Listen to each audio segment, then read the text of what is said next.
entitled Ex-Girlfriend Gets Aggressive and Causes Her Own Downfall. I'm a senior at a large state university. This happened in the first semester of my freshman year. I was selected for an honors-type program that placed me in a co-ed dorm building with every other student in the program. As a dumb freshman, I rushed into a relationship with a freshman girl who lived right above me. We'll call her Megan. It was convenient for me to date someone who lived so close.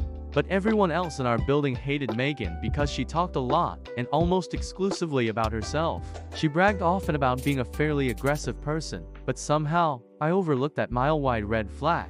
Right after Thanksgiving break, at the end of an evening class, I got a call from my mom, who noticed some unusual activity on my checking account. Back then I had no credit card, so this account or debit card was my only access to my savings while I lived on campus. I rarely needed to buy anything during the semester, so I was puzzled to find that $104.9 had left my bank account over 2 weeks in the form of 6 Grubhub food orders. At this point, I trusted Megan, but I decided to ask her about the money right away. She denied any involvement and suggested that I cancel my debit card. After a really long phone call to the bank, I did just that. Next, I reached out to Grubhub customer service on Twitter. Hey, my card was stolen and used for food orders on these dates. Can I have the receipts? They sent me the first and last receipts, but they had to redact the personal info of the account holder. I say redact in quotes because they just used the Snapchat draw tool, and Megan's name was still clearly visible on both receipts. What's more, the most recent receipt was only 2 hours old. She was probably still eating when I chopped up my debit card. It's worth noting that she and I both had unlimited dining plans paid for by our respective parents, and we lived 500 feet from the nearest dining hall. She didn't need to order food, and she definitely didn't need my money to do it. So I texted her again. I have the receipts from Grubhub. Are you sure you didn't make those orders? Her reply, F you for suspecting me. Fairly aggressive, wouldn't you say? I hatched a plan to collect security camera footage of her picking up the order from that evening. However, by midnight, Megan arrived at my door in tears and confessed to everything. Plus, she admitted to being a serial shoplifter. Exhausted, I sent her away and decided to deal with everything in the morning. By the next day, everyone in our building seemed to know what was going down, probably because Megan had already begun broadcasting her version of the story. I sent Megan a breakup text and decided that the $104.9 was a loss. At least I escaped unscathed, right? Well, less than 2 days later, she entered my room when I wasn't looking. I was sitting at my desk when I noticed her standing silently behind me. Megan, give me my stuff. Where's my stuff? Me, what stuff? Megan, you know. I did not know. She tore through the room, looking for something that she refused to identify. Just as quick as she came, she was gone, and I locked the door because obviously this wasn't over yet.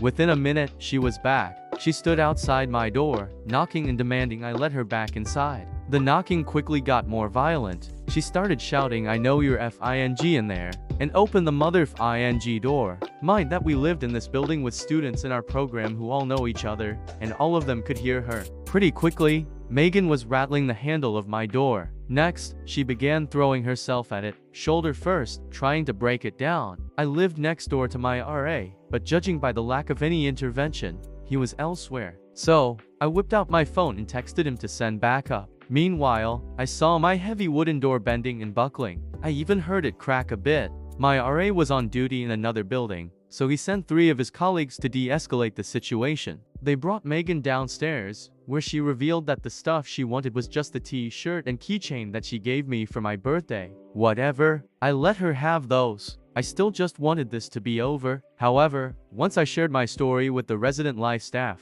they filed university paperwork to place a no-contact order between me and Megan. They also recommended I contact the campus police, who then told me I should get my stolen money back in small claims court. I couldn't even get there without a car or money to pay for an Uber. Sorry, Judge Judy.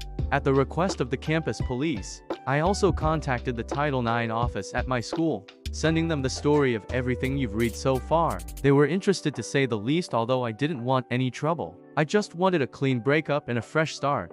But a Title IX representative informed me that they were bringing 3 misconduct charges against Megan: theft, threatening or violent behavior, and inciting an intervention by university staff.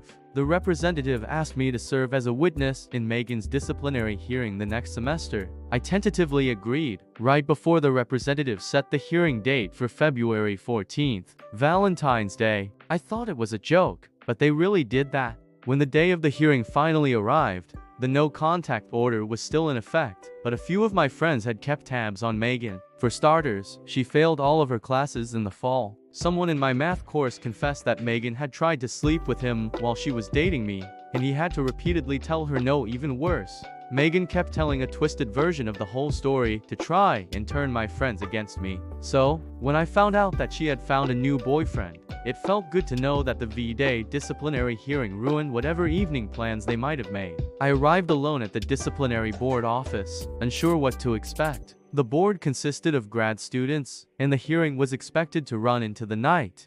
Unlike me, Megan did not come alone. She brought both of her parents as character witnesses. That wasn't even a thing here. This wasn't a real courtroom, as you'll soon see. And that's not all. Megan's parents also paid a lawyer to defend her against the charges. The board knew that was unnecessary, but Megan's parents believed so strongly in their daughter's innocence that they had already paid this three-piece suit make her case. In the name of fairness, the board members offered me pro bono legal representation, a junior economics major, who we'll call Jimmy.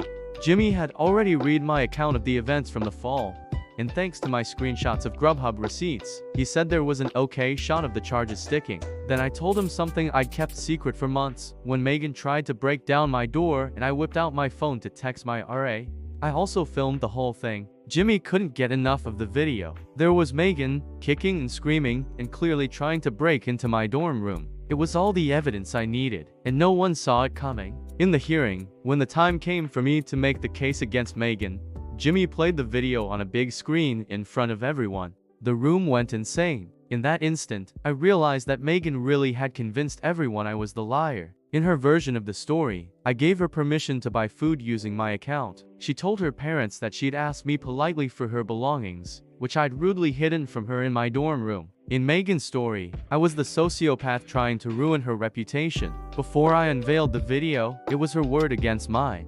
I still didn't want revenge, even after finding out that Megan tried to cheat on me. But when I saw her parents flipping out at the video, "Why didn't you tell us you did this?" and her lawyer raising hell, this evidence was not provided in pre-trial disclosure, and a board member standing over him, "Sir, this is not a court of law. Please return to your seat," and him shouting objection, and her replying, "We don't have objections. This isn't a court of law," and Jimmy, my new best friend, just trying not to laugh out loud. That's when I realized how good revenge can feel when it's fair and deserved. The board found Megan responsible on all three charges. My side of the bench recommended the university terminate her housing contact and force her to pay restitution. Her side recommended only restitution and a reprimand. The board compromised. Her family paid back most of the money she stole, most because 2 of the 6 orders had the same price, and the lawyer convinced the board I had duplicated an order, and Megan was forced to move into a different dorm building. This probably would have helped her anyway, because every student in our program's building knew everything she'd done and lied about. They wouldn't speak to her, and no one wanted to be her roommate. By the time she had to move buildings, she'd already failed all of her courses again. Having paid for her tuition, her unused dining plan, her lawyer, and her restitution, Megan's parents finally pulled her out of school. Where are they now? Last I heard, Megan returned as a part-time student, but I never saw her again because the no contact order still stands. I'm now Facebook friends with the guy Megan tried to seduce. Oh, and Jimmy and I connected on LinkedIn. As for me, well, I no longer date fairly aggressive people.